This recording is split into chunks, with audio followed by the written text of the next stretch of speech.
Ahorita, bueno, seguimos con Dr. Lorenzo Meyer, historiador y analista político contemporáneo, egresado del Colegio de México, con la licenciatura y doctorado en Relaciones Internacionales, y también ha realizado estudios de postdoctorado en Ciencia Política en la Universidad de Chicago. Por favor, doctor. Le pido a la coordinadora que me diga cuánto tiempo, pues ya hasta puse el cronómetro. Ande. 40 minutos. Empiezo diciendo que llegué tarde, pero yo ya había llegado antes de las 11. La mayoría del público no llegó a las 11, entonces, y ya por eso me incorporé un poco tarde. Yo le pediría al doctor Aboit si tiene otro documento sobre la reforma energética. A lo mejor también ya tenemos uno que nos diga cómo va a ser hasta el 2040. Y lo otro, sí, ya veo a quienes no está dirigido. Son las únicas instituciones de educación que no tienen ahí, que no hay nadie que las vaya a vigilar, son los seminarios. Entonces, la Iglesia Católica sí está exenta. No se ve ya, todos los demás estamos metidos en esto, Dios santo. A mí me toca hacer algunas consideraciones en torno a la reforma energética. Yo voy a tocar básicamente dos temas. Yo no soy ingeniero petrolero ni geólogo, no soy economista, tampoco sé exactamente cómo están los números reales de Pemex. Por un lado se nos dice que está muy mal, que esa es una empresa quebrada. Por otro lado vemos que está haciendo inversiones en Galicia para comprar unos astilleros que están quebrados. Entonces, ¿cómo es que una empresa quebrada compra astilleros quebrados?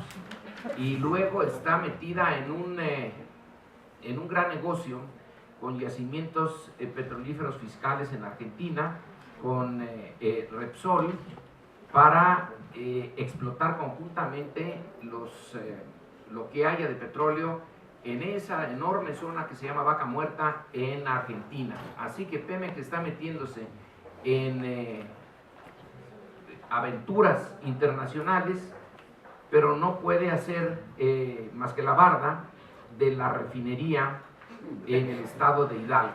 Bueno, yo nada más lo dejo como preguntas que me dejan un poco confuso. Quiero poner dos temas sobre la mesa de discusión y nada más esos dos temas. Uno, que es estrictamente simbólico, histórico, político y simbólico. Y el otro es una especulación sobre la naturaleza de la coyuntura económica. Voy a empezar por este último.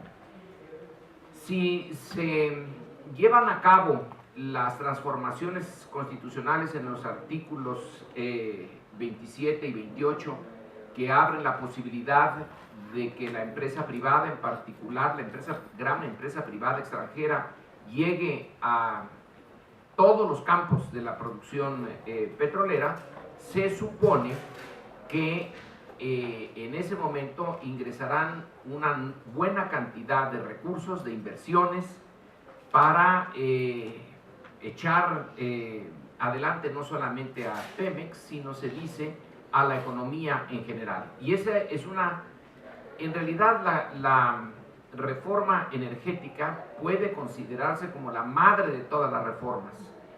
La educativa, la financiera, la fiscal, la laboral, sí son importantes, pero esta es la más importante, porque aquí los recursos que están en juego y el futuro que está en juego no se puede medir bien porque no sabemos exactamente cuáles son las reservas que tenga México, lo que le quede todavía de recursos petroleros.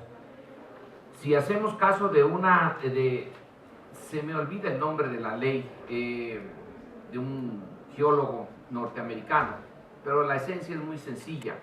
Una vez que la producción de petróleo de un país alcanza un pico histórico y empieza a declinar, en ese momento se puede decir que ya se usó más de la mitad de la reserva, de lo que realmente tienen los yacimientos petrolíferos de ese país, y en México ya se pasó. Entonces estamos hablando de lo que se puede usar, que es menos de la mitad de lo que originalmente teníamos. De todas maneras, ¿cuánto es eso? No nos queda claro. Si ahorita vemos una tabla de los países productores y exportadores de petróleo, México no se encuentra hasta abajo, pero tampoco hasta arriba, está en un punto intermedio, lo cual es bastante interesante de todas maneras. La economía mexicana no ha despuntado a partir de 1982, de esa crisis. En términos de promedio, el crecimiento real, no el bruto, sino el real del Producto Interno Bruto, de 82 hasta 2012, es de poquito menos del 1%, el 0.98-97. Es un crecimiento muy, muy magro. México tiene una economía francamente mediocre desde hace más de 30 años.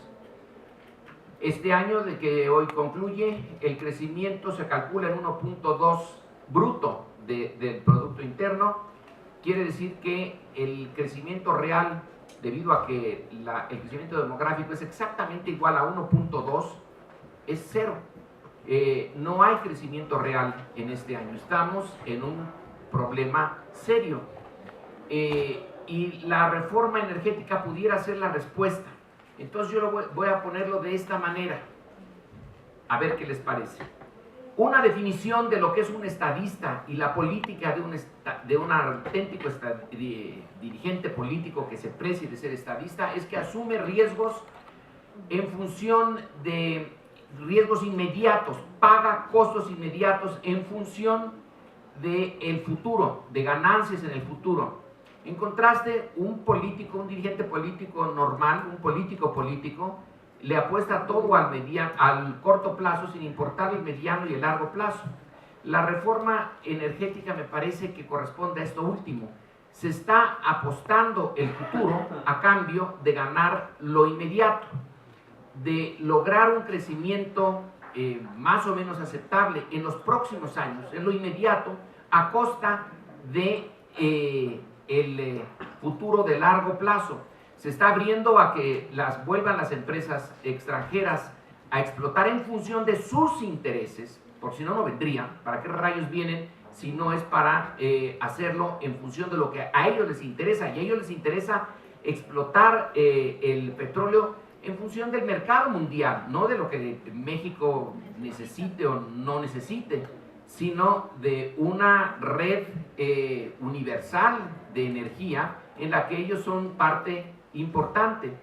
Cuando se está pidiendo y se dice y se ha prometido, que lo dicen hasta en el radio, que con la reforma energética habrá gasolina más bajo precio, habrá gas a más bajo precio, habrá un crecimiento económico mayor, se está diciendo de inmediato vamos a tener beneficios, pero el largo plazo, en el que ya no estará ni Peña Nieto, ni Videgaray, ni ninguno de estos, el largo plazo es el que lo pagará, porque las oportunidades de largo plazo se van a usar ahorita, en el corto plazo. Entonces es una política de corte inmediato, no política propia de estadistas. ¿En función de qué? De que la economía está realmente en un punto muy negativo. El crecimiento de empleo que se propuso de más de 500,000 o alrededor de 500,000 de nuevos puestos de trabajo, ya no se dice si son bien pagados, medianamente pagados o mal pagados, simplemente que existan esos puestos de trabajo, no se ha cumplido. Este es un punto con el que quiero ya concluir. Ahora el otro, el que viene en función de lo que yo he trabajado y de lo que conozco, es la naturaleza política de la lucha por la propiedad del petróleo. Esta lucha empezó realmente por pura coincidencia, no están relacionados. Es una coincidencia, pero que tiene muchas consecuencias. Empezó justamente con la Revolución Mexicana. En fines del siglo XIX y principios del siglo XX se modificó el reglamento legal del petróleo. El petróleo tenía que haber seguido el mismo destino legal que otros bienes, otros productos del subsuelo, los minerales, el oro, la plata, los minerales industriales. Esta propiedad original sobre todo de la plata y del oro, que era lo que les interesaba. Los otros no eran bastante importantes en la época. La corona española lo puso como propiedad del monarca, del soberano. De quien es el soberano es el subsuelo. Y luego se sabía que había petróleo, desde luego sí, había ahí algo, chapopoteras, pero no importaba gran cosa, más bien era un problema. Los terrenos donde estaban las chapopoteras pues no eran propios para la agricultura, ni siquiera para la ganadería. Esto cambia cuando se descubre la utilidad del petróleo en el siglo XIX con la revolución industrial ya generalizada y el motor de combustión interna. Entonces sí se ve que es importante. Y es entonces cuando se cambia la legislación mexicana y se le da la propiedad absoluta del petróleo a quien tuviera la propiedad de la superficie. Podía ser la propiedad por compra directa o por renta, daba lo mismo. Es en ese momento, sobre todo en vísperas de la revolución, es el último cambio legal en donde se otorga completamente la propiedad del petróleo sin cobrarles impuestos, casi como las mineras canadienses ahora. Es una política, no es una política absurda desde la perspectiva de Porfirio Díaz, es una política que tiene su lógica. Se requería combustible barato para los ferrocarriles y los ferrocarriles era lo más importante porque los ferrocarriles era lo que le daba vida a la minería y a la economía moderna mexicana. Sin los ferrocarriles, México no sería una nación porque no tiene forma de comunicación interna natural. Es la primera vez que México está integrado, los ferrocarriles. Los ferrocarriles son la joya de la corona del porfiriato, necesitaban combustible, el petróleo está allí, hay que entregárselo a los privados para que lo exploten, nos lo den. Lo que no calcularon es que había más petróleo del que el mercado interno necesitaba y que entonces el grueso del petróleo iba a irse a otra parte. Lo iban a explotar las compañías que podían hacerlo, básicamente la Huasteca Petroleum Company y el Águila, una norteamericana, la otra británica, y había también intereses holandeses y de compañías menores, pero el mercado era el exterior. Bueno, la lucha viene desde Madero, y no voy a hacer ni siquiera una síntesis, no hay tiempo, pero es una lucha bien importante que México no la gana. La Constitución de 16, que aparece en 17, dice que el petróleo retorna a la propiedad de la nación. Pero una cosa, ya se dijo aquí, una cosa es lo que dice la ley y otra es ponerla en marcha y a ver quién la pone en marcha. En realidad nunca se pudo poner en marcha esa parte de la Constitución. Y el general Cárdenas en 38 ataca por otro lado, que no se había ni pensado. Deja a un lado lo que la Constitución diga y su marco legal, etc., y se va por el lado del sindicato. Y con el sindicato propone un contrato colectivo, el gran sindicato, ese que tenemos hoy, el que ahora tiene Romero de Champs, ese es el que empezó por apoyo del general Cárdenas. No se llega a un acuerdo con las empresas, la autoridad laboral mexicana da su fallo, obviamente de cuando acá las autoridades laborales son independientes en México, nunca, entonces da el fallo que más o menos quiere el presidente. En eso sí los dados estaban cargados. El general Cárdenas pretende que no, pero claro que estaban cargadísimos. Y sobre todo porque en 1936 se había dado una ley de expropiación, así que estaba preparado el terreno. El punto es que en 38 se logra algo, a mí eso es lo que me compete y lo que les puedo poner aquí como parte de la discusión, es no solo la recuperación del petróleo, porque eso que sí es importante, México ya había dejado de ser en ese momento un país petrolero interesante, ya era uno de muchos y bastante mediocre. En América Latina lo importante era Venezuela, es así, Lago de Maracaibo, Y también ya se veía en Colombia, se veía en Bolivia, se veía en Argentina, ya estaba eso disperso. Lo importante es para nosotros. Recuperar el petróleo de esa manera no se le había ocurrido a nadie. Incluso el general Cárdenas había ya aceptado la creación de una empresa de capital mixto, más o menos lo que piensan hacer ahora, donde estaba el gobierno mexicano y los ingleses para explotar Poza Rica. Ya estaba el esquema y era una ganancia. Se veía como la gran cosa, casi la revolución, una empresa mixta en el petróleo. Y de repente no, nada de mixta, va a ser totalmente mexicana. Y se puso en juego la idea de México con el petróleo, el de arrancárselo a ingleses y norteamericanos, no era poca cosa, era arrancárselo a las potencias imperiales. Ya no estaba España, pero estaba la sombra de lo que había sido una colonia, que todavía estaba fresquecito que habíamos sido colonia, frente a un sistema internacional en que México lo reta.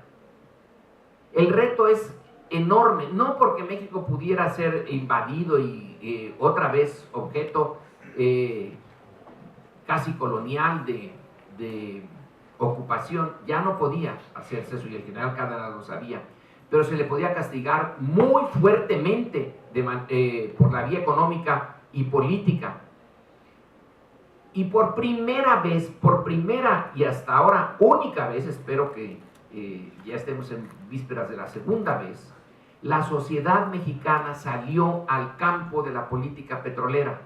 Hasta ese momento de 38, toda la política petrolera, la de Díaz, la de Madero, la de Carranza, Obregón y Calles, porque los otros presidentes pues, no eran más que puestos por Calles, había sido de las élites, eran ellas y las compañías, ellas solitos. El grueso de los mexicanos veía, ni modo que el Congreso tuviera realmente algo que ver. Es con la expropiación que se pide la movilización y la movilización se da. Y se convierte en un tema de la sociedad. No solo lograr la derrota, por así decirlo, de los imperios en el petróleo, sino otra cosa tan o más importante, el tener confianza en que los mexicanos podían tomar al 100% la industria, que era una de las industrias más sofisticadas del momento, y no echarla a perder. A la hora de salir las compañías, y hay una declaración de uno de los representantes de la empresa, que se queden con su petróleo y se ahoguen, porque no lo van a poder administrar. Detrás de esa declaración viene toda una visión de la incapacidad casi congénita de los mexicanos de administrar cosas importantes e interesantes. Y se pudo. Alemán titubeó y abrió otra vez las puertas para que ingresara el capital externo como coadyuvante. Más o menos lo que se dice ahora.